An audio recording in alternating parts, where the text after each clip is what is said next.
The lights snapped back on, not gradually, but all at once, blinding Ayan for a moment. When his vision cleared, the floating shards of glass had frozen midair, forming a perfect circle around him.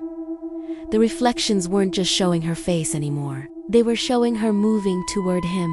Not in the room. Inside.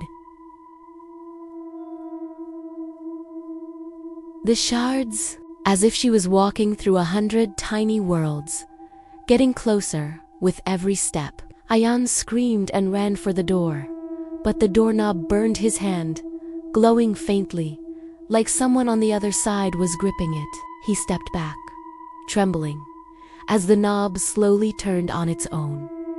But nothing entered.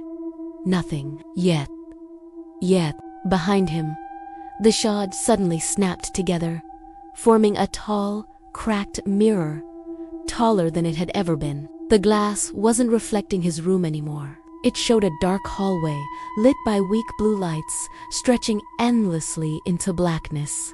Footsteps echoed from inside the mirror. Slow, heavy, uneven.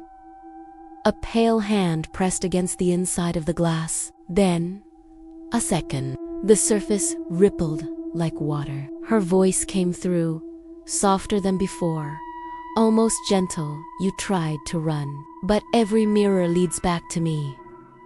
Ayan stumbled backward, but the floor beneath him reflected her, too. The polished tiles showing her crawling up behind him, even though the real space was empty.